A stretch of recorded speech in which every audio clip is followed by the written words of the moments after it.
Da li Deda Mraz radi i 31. januara, kada svoju novu godinu slave konobari, šankeri, kuvarice, pomoćno osoblje? Deda Mraza nema, ali to je čisto za našu dušu, onako, tradicionalno, već nekoliko godina unazad se pravi svaki put na različitom mestu, ali u suštini mi ne možemo 31. svi radimo, tako da je ovo dan za nas. Pošto konobari i ugostitelji rade za doček ove godine, za sva slavlja tokom godine. Ovo je jedan dan u godini koji se mi opuštamo i mi slavimo za nas. Kakvi ste vi kao gosti? Jeste zahtjevni? Mi smo najbolji gosti, stavimo najbolji bakšiš. Ugostitelji kažu da je tradicija proslavljanja konobarske nove godine u Vršcu duga par decenija. U Vršcu je tradicija preko 30 godina, znači i to iz lokala u lokal ide svake godine. Tako da je ove godine došli kod mene. Ne znam stvarno. Ne znam zaista. Ali kolika god da je, super je, pazi. 10 godina.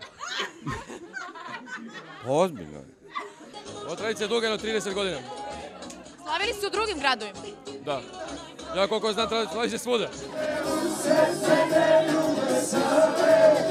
Jesu li kod konobara 2 i 2 4? 6, mnogo. 6, nije 4. 5, bravo, 5. 4. 10, 9, 8, 7, 6, 5, 4, 3, 2, 1. Švedska konobarska nova godina. Uvijek se često ponosi, a zapali sam neku pijevinu.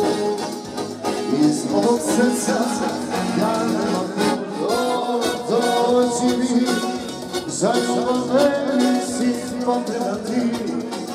Sad ti nešeš šta sam bi odlazi.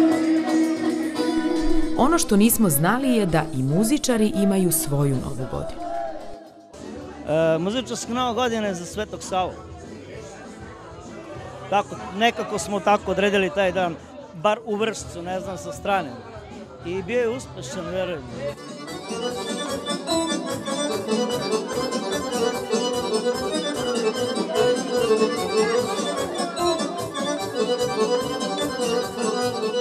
Želje su im skromne. Što više bakšiša. Ja stalno imam neku želju, tako da je meni svaki dan 31. decembar. Zadržao bih to samo za sebe. Možda zdravlje za svakoga, mnogo više sreće u ljudskim očima, mnogo više osmeha na licima. To je nešto što ljudima manjka u današnje vreme i to je to. Na kraju smo ih ostavili da uživaju u svojoj noći i da u narednih 11 meseci ostvare sve želje.